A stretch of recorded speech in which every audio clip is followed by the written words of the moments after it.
Caballo de Troya 1, JJ Benítez. Capítulo 6. La otra conducción transporta un suero nutritivo, con diferentes concentraciones reguladas. Por último, unas cápsulas alojadas en las fosas nasales generan oxígeno y nitrógeno, partiendo de transmutación del carbono puro. Además, el C02 es captado por el mismo dispositivo y descompuesto en sus elementos básicos, carbono y oxígeno, y convertidos, el primero con liberación energética que se utiliza para el caldeo de la epidermis. Aunque nuestro módulo iba preparado con estos equipos, en realidad apenas si fueron utilizados, a excepción de la piel de serpiente y del sistema de transmisión auditiva. La cuna había sido dotada con una 75. Reserva especial de agua y alimentos, suficiente para ambos expedicionarios durante un período de tiempo algo superior a los 14 días. Por mi parte, el problema de la dieta alimenticia no revestía excesivas complicaciones. En mi intenso entrenamiento durante los 2 años precedentes, había aprendido los esquemas del régimen alimenticio de los judíos, así como el de los gentiles que convivían en aquellos tiempos con los pobladores de la Judea. Como extranjero, mi atuendo y costumbres habían sido fijados por Caballo de Troya como los de un comerciante griego en vinos y madera. Sabía perfectamente cuáles eran mis limitaciones en este sentido. No obstante, en el supuesto de una emergencia, siempre existía el recurso por mi parte de un retorno al módulo. Mi única salida fuera del hangar fue al atardecer de aquel inolvidable martes. Sin saber por qué, sorteé el andamiaje de los arqueólogos que venían trabajando en la restauración de la mezquita y me introduje en el interior del octógono. Era extraño. Allí, solitario frente a las 3 pequeñas velas que alumbran la piedra en la que, según la piadosa imaginación de los peregrinos católicos, aún se ve la huella de un pie que se eleva, me pregunté por qué Caballo de Troya había elegido precisamente la mezquita de la Ascensión de Cristo a los cielos como nuestro punto de partida para aquella otra ascensión. En silencio, Eliseo y yo abrazamos a Curtis y al resto de los compañeros. No hubo muchas palabras en aquella despedida. Todos éramos conscientes del momento histórico que protagonizábamos y de los oscuros peligros que podían aguardarnos al otro lado. Hasta el 12 de febrero, murmuró el general con un punto de emoción en sus palabras. Suerte. Añadieron los hombres de Caballo de Troya. Y a las 23 horas, GMT, hora Greenwich, la cuna comenzó a elevarse hacia un firmamento blanqueado por las estrellas. En 30 segundos alcanzamos la cota de 800 pies, llevando a cabo el estacionario del módulo.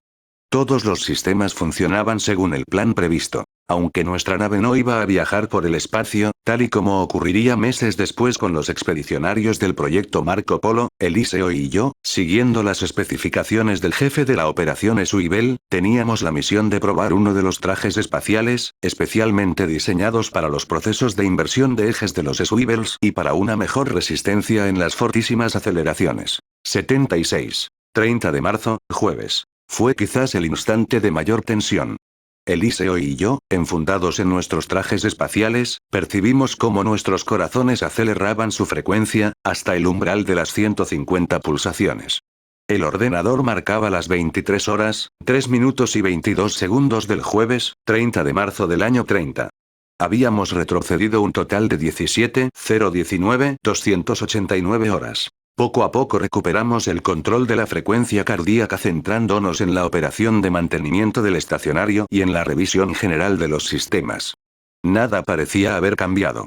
La fuente exterior de luz infrarroja seguía apantallándonos y los altímetros marcaban los primitivos valores. Cota de 800 pies sobre el terreno y oscilación nula en el módulo.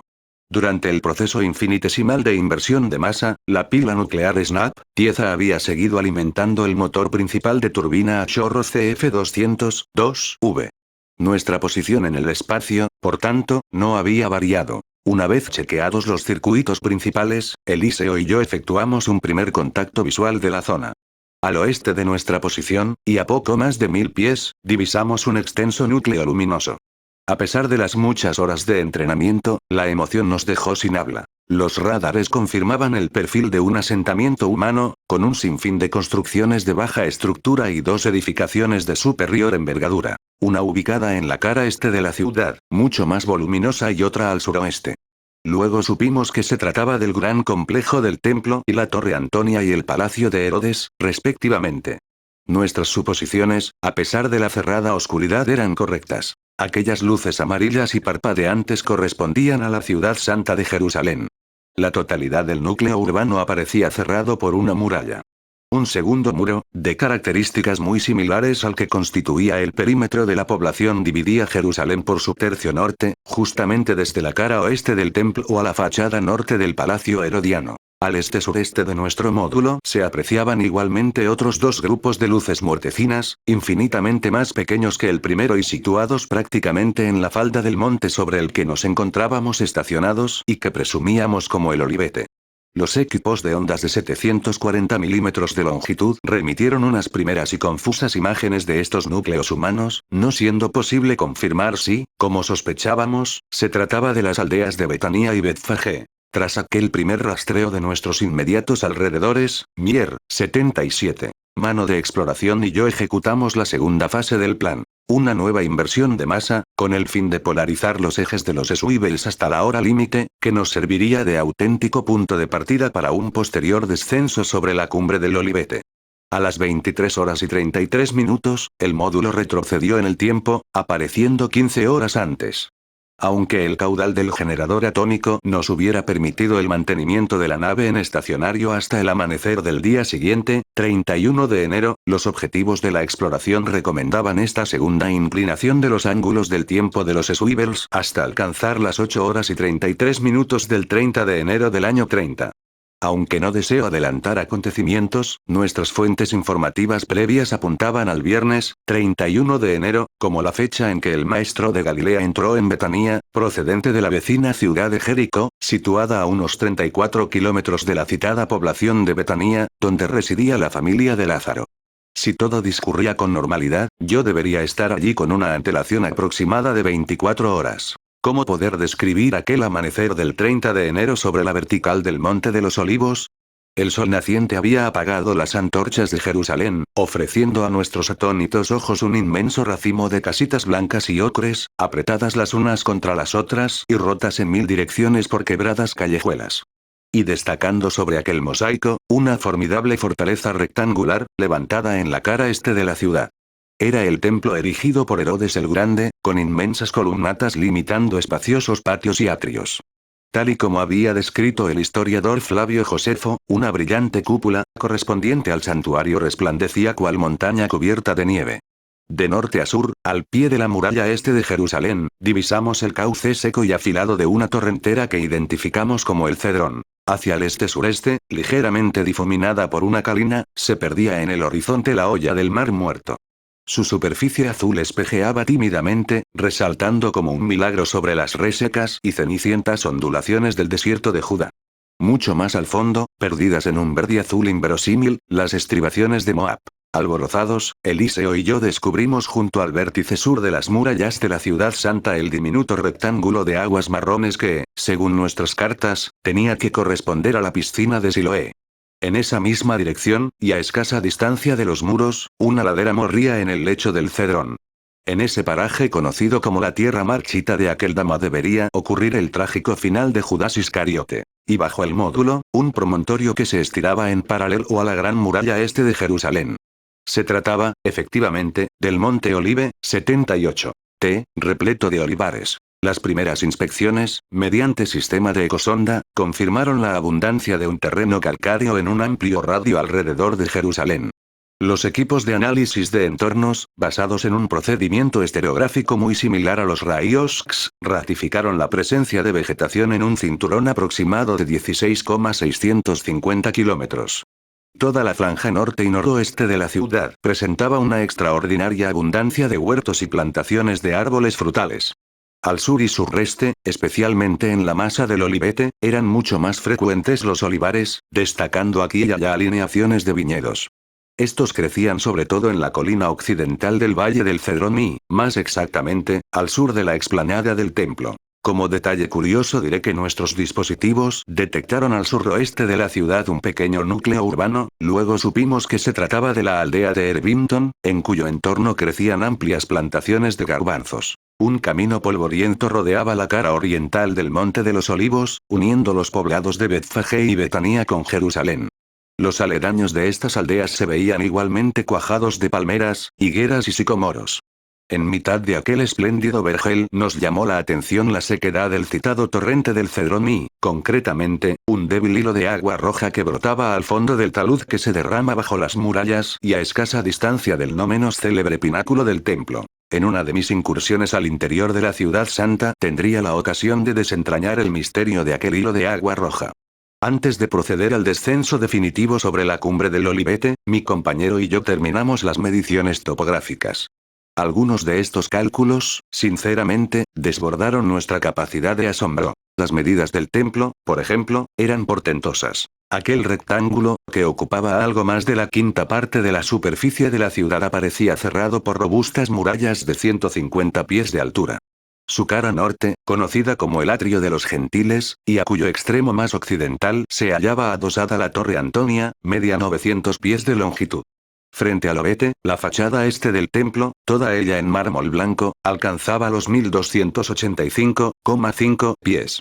La muralla occidental era prácticamente de las mismas dimensiones que la anterior y, por último, la cara sur, que cerraba el recinto sagrado y en la que se distinguían desde el módulo dos amplias puertas, arrojó 801 pies de longitud. En cuanto al templo de Herodes propiamente dicho, que se levantaba en el centro de aquel gran rectángulo, los equipos nos proporcionaron 578,4 pies de longitud por 417,6 pies de anchura. La fortaleza o Torre Antonia, residencia del representante del César durante las fiestas más sobresalientes de los judíos, se elevaba sobre una cota de 2.220 pies sobre el nivel del mar. Era otra soberbia construcción de 450 por 384 pies, flanqueada en sus cuatro esquinas por sendas y poderosas torres de 105 pies de altura cada una. Al oeste de la ciudad, en la cota más alta de Jerusalén, 2.280 pies, la familia Herodes había emplazado su residencia fortaleza. El palacio y los jardines reales ocupaban una franja de terreno, junto a la mencionada muralla más occidental de la ciudad santa de 900x300 pies.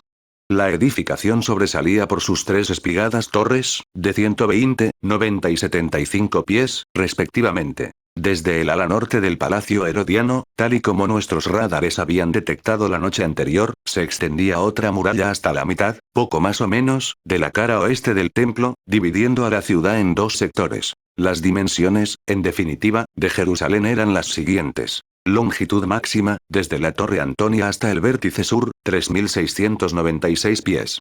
En este ángulo sur de la ciudad, junto a la piscina de Siloé, detectamos la cota más baja del terreno, 1.980 pies. La anchura de la ciudad santa, contando desde el muro exterior occidental, correspondiente al palacio de Herodes, hasta el pináculo del templo, 667,6 pies. La inexpugnable muralla que guardaba Jerusalén se levantaba a 225 pies sobre la superficie del valle.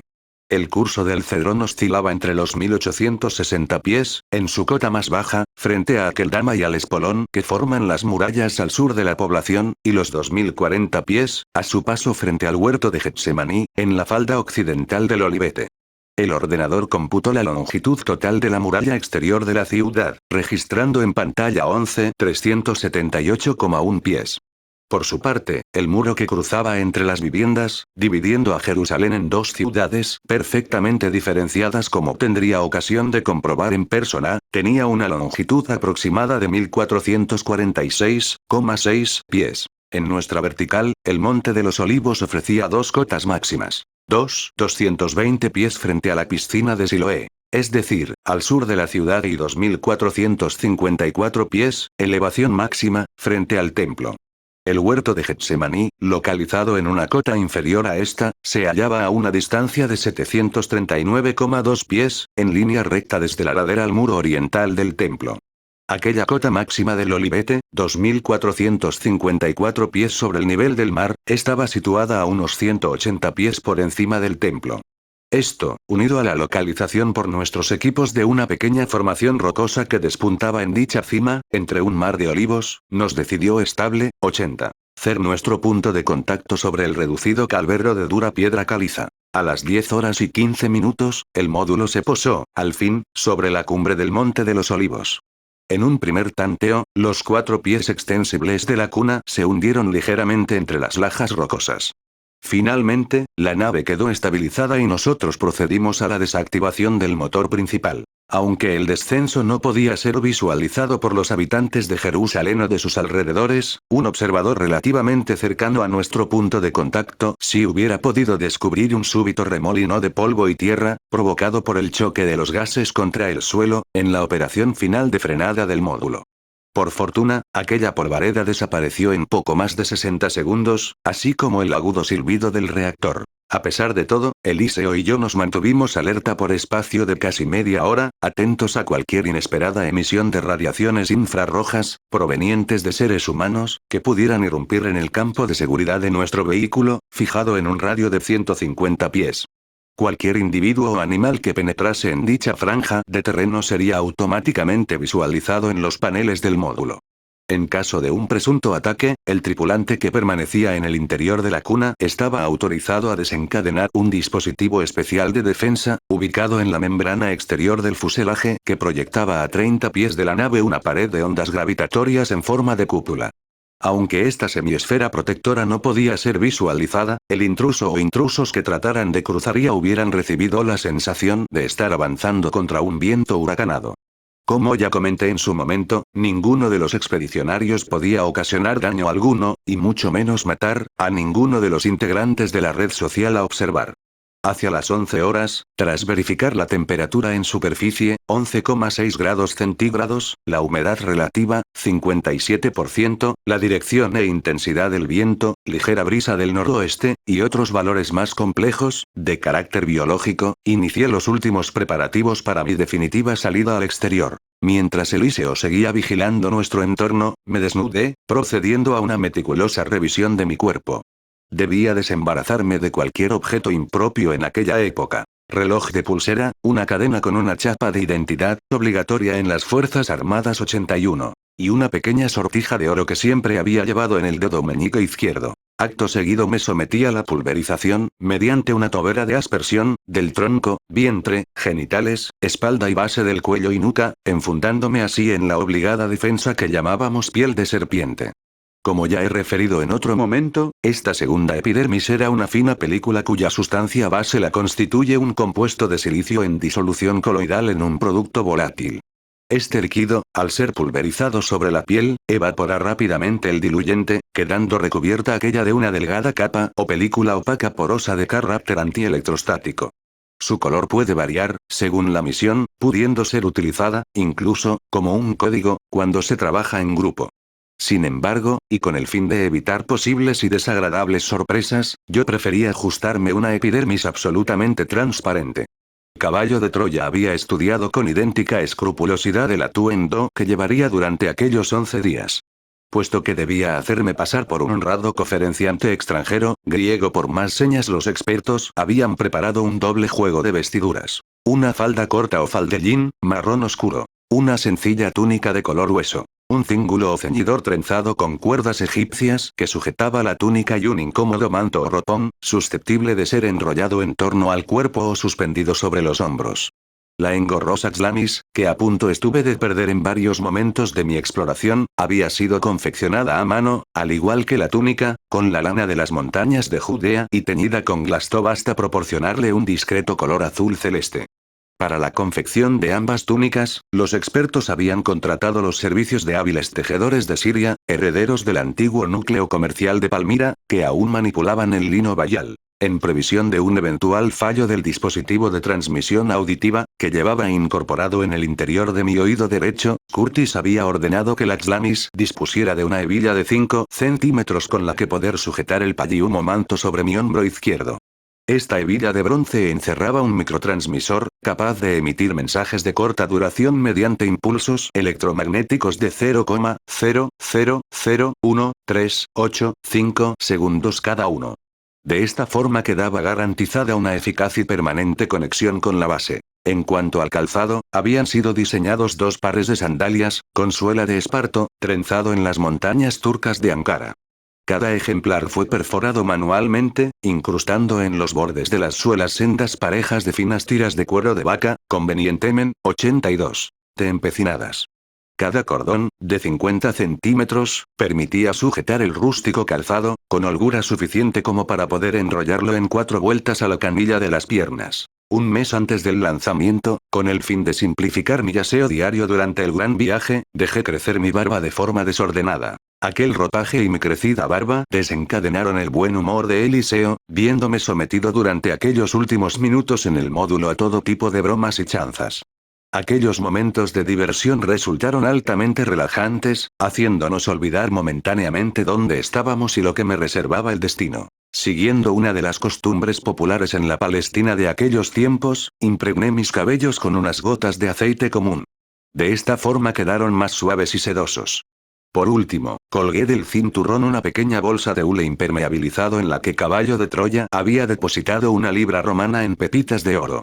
La evidente dificultad de conseguir monedas de curso legal, de las manejadas en Jerusalén en el año 30, había sido suplida por aquellos gramos de oro, extraídos especialmente de los antiquísimos filones de Tarsis, en las estribaciones de la Sierra Ibérica de las Camorras. Según nuestros datos, no tendría por qué ser difícil cambiarlos por denarios de plata y monedas fraccionarias como el as, óbolo o sextercios. Eliseo verificó por enésima vez los sistemas de transmisión, ampliando la banda inicial de recepción desde los 10.500 pies a 15.000. Antes de la toma de tierra, los equipos electrónicos habían medido la distancia existente entre Betanía y la Ciudad Santa, siguiendo el curso del camino que rodea la cara este del Olivete, arrojando un resultado de 8.325 pies. El escenario donde debía moverme en aquellos días había sido limitado justamente entre ambas poblaciones, Betanía y Jerusalén, con el pequeño poblado de Betfagé a corta distancia de la aldea de Lázaro, por lo que, presumiblemente, mi distancia máxima respecto a la cuna, que se hallaba en un enclave equidistante de ambos núcleos urbanos, nunca debería ser superior a los 1000 pies.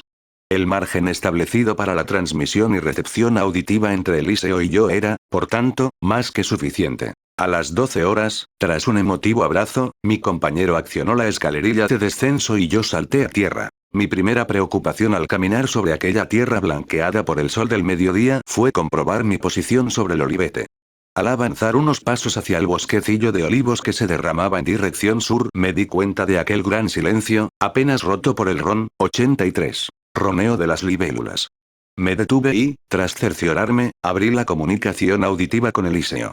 A juzgar por el trayecto que había recorrido desde aquel grupo de rocas amarillentas sobre las que se había posado el módulo, debía encontrarme a poco más de 90 pies de Eliseo. Las palabras del hermano sonaron claras y fuertes en mis oídos.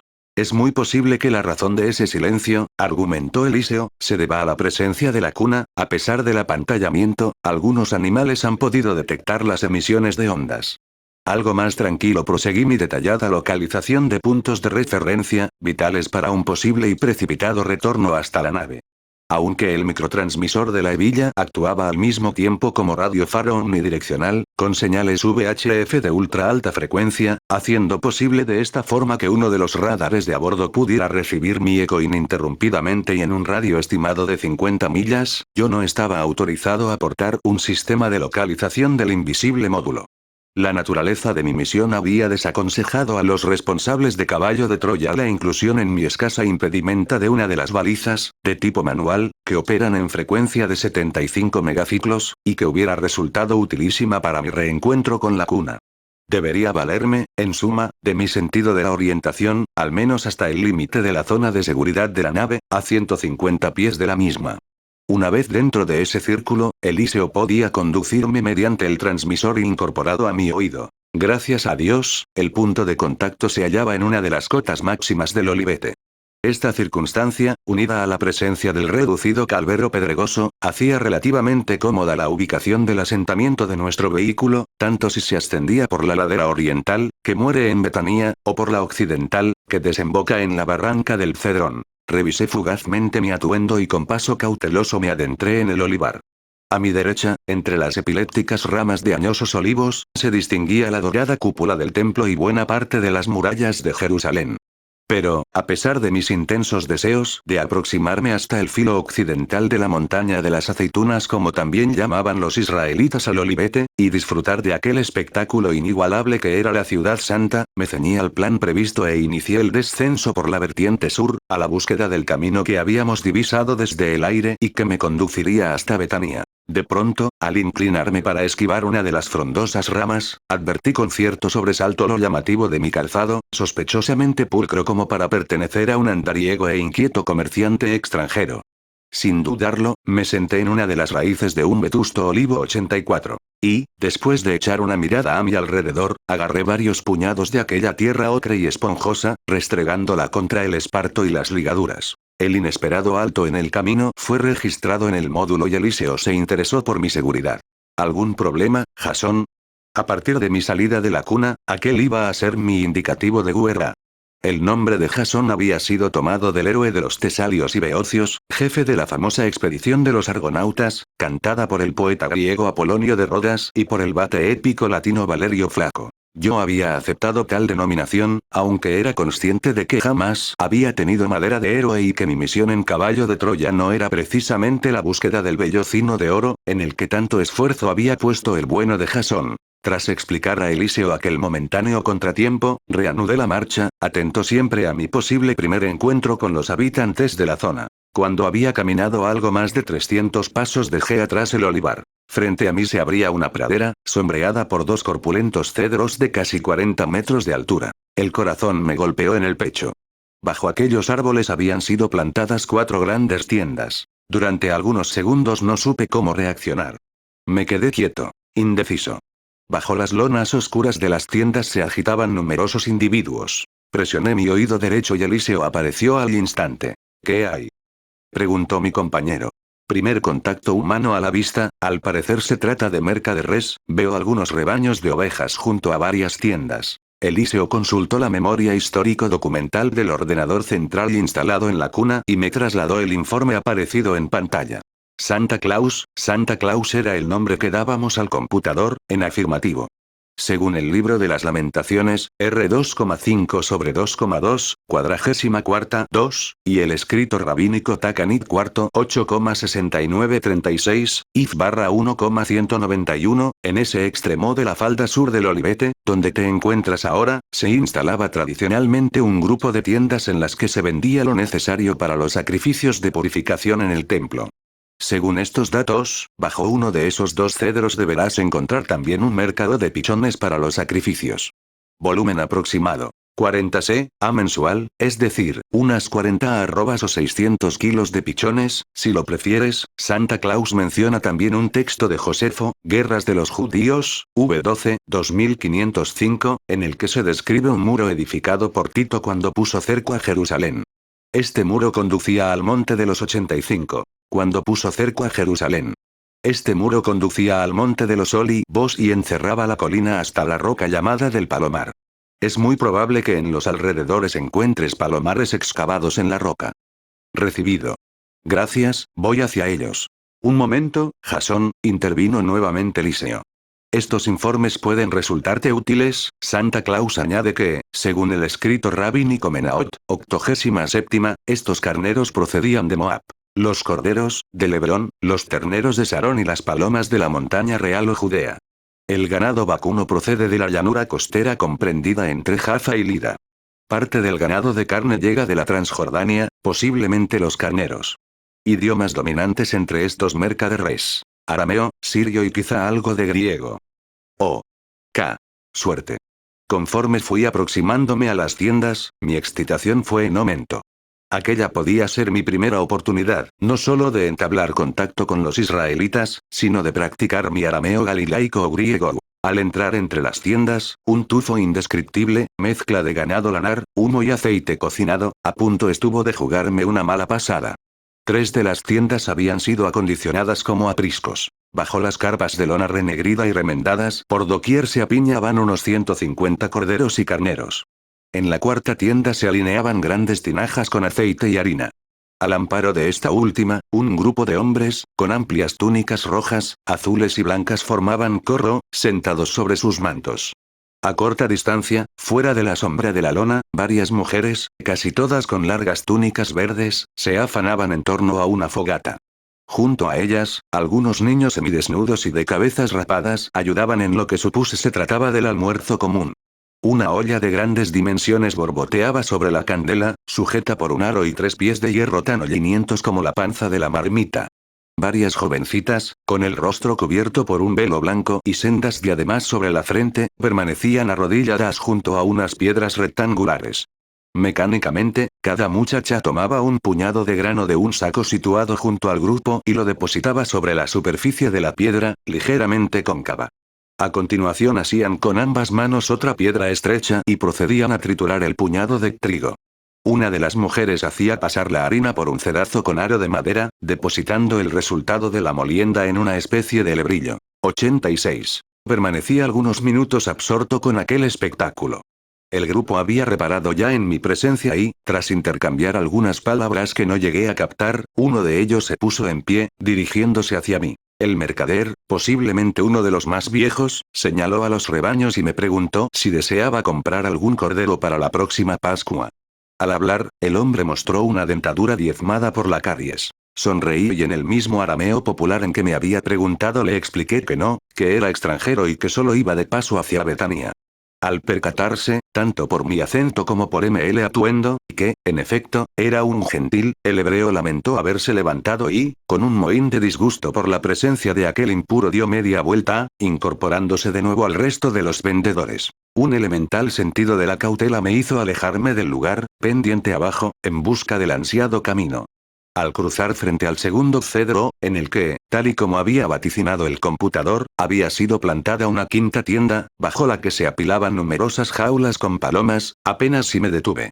Aunque mi ánimo había recobrado la confianza al comprobar que no había tenido grandes dificultades para entender y hacerme entender por aquel israelita, tampoco deseaba tentar a la suerte. El sol seguía corriendo hacia poniente, recortando peligrosamente mi tiempo en aquel jueves, 30 de marzo. Debía darme prisa en entrar en Betania. A las 18:22, el ocaso pondría punto final a la jornada judía. Para ese momento yo debería tener resuelto mi contacto con la familia de Lázaro. Apreté el paso y pronto me situé en la cornisa de un pequeño terraplén. Allí terminaba la falda del Olivete. A mis pies, a unos 5 o 6 metros, apareció el camino que unía Jerusalén con Jericó, pasando por Betania. Desde mi improvisada atalaya se distinguían grupos de caminantes que iban y venían en uno y otro sentido. Eran, en su mayoría, peregrinos que acudían a la ciudad santa o que salían del recinto amurallado, camino de sus campamentos. A ambos lados de la polvorienta calzada, perdiéndose en el horizonte, se extendía una abigarrada masa de tiendas e improvisados tenderetes. Me deslicé hasta el camino y comuniqué al módulo mi intención de iniciar la marcha en dirección este. Es decir, en sentido opuesto a Jerusalén. Pronto comprobé que aquellas gentes eran, casi en su totalidad, Gali, 87. Leos llegados en sucesivas caravanas y que, de acuerdo con una ancestral costumbre, solían acampar a este lado de la ciudad. La fiesta de la Pascua, una de las más solemnes del año, reunía en Jerusalén a cientos de miles de israelitas, procedentes de las distintas provincias y del extranjero. Aquel año, además, la solemnidad era doblemente importante, al coincidir dicha Pascua en sábado. El alojamiento en Jerusalén debía ser harto difícil y los peregrinos terminaban por acomodarse en los alrededores. Entre las tiendas distinguía decenas de mujeres y niños, ocupados en animadas conversaciones o afanados en el arreglo de sus frágiles pabellones de pieles y telas multicolores. A pesar de no estar obligados a participar en la fiesta, estaba claro que las familias judías acudían en su totalidad hasta la ciudad santa. Y allí permanecían durante los días y noches previos a los sagrados ritos de la ofrenda y de la cena pascual. Mientras caminaba entre aquella multitud alegre, variopinta y parlanchina empecé a intuir cómo iba a ser, la entrada triunfal de Jesús de Nazaret en las primeras horas de la tarde del domingo en Jerusalén. Con gran contento por mi parte, ninguno de los acampados o de los peregrinos que se cruzaban conmigo mostraban el menor asombro al verme. Sin embargo, mi inquietud creció al divisar al fondo del camino un grupo de jinetes, perteneciente a la guarnición romana en Jerusalén, que regresaba seguramente a sus acuartelamientos en la fortaleza Antonia. Como medida precautoria, y fingiendo cansancio, me senté al borde del sendero, al pie de una de las tiendas. Instintivamente me llevé la mano al oído y bajando el tono de mi voz comuniqué a Eliseo la proximidad de la patrulla. Mi hermano, previa consulta al ordenador, me proporcionó algunos datos sobre los soldados. Puede tratarse de una pequeña unidad, una turmae, formada por unos 33 jinetes. La legión con base en Cesarea dispone de 5.600 hombres, de los que 120 pertenecen a la caballería. La presencia de una de las 4 turmae en Jerusalén puede significar que Poncio Pilato se ha trasladado ya a su residencia en la Torre Antonia para administrar justicia durante la Pascua. ¡Atención! añadió Eliseo. Santa Claus especifica que estos jinetes pueden proceder de las tierras germánicas. Su extracción social es muy baja y su comportamiento especialmente agresivo para con los judíos. Cada una de estas unidades está mandada por 3 oficiales, decuriones, cabezas de fila. La advertencia de Santa Claus era acertada. Los jinetes avanzaban al paso, apartando a los descuidados con las afiladas bases de hierro de sus pilumolanzas. En total llegué a contar 33 soldados perfectamente 88. Uniformados con oscuras cotas de malla, cascos dorados y relucientes, grebas, largas espadas al cinto y escudos hexagonales, orlados con un borde metálico. La totalidad de los caballeros vestían unos pantalones rojizos, bastante ajustados, y hasta la mitad de la pierna.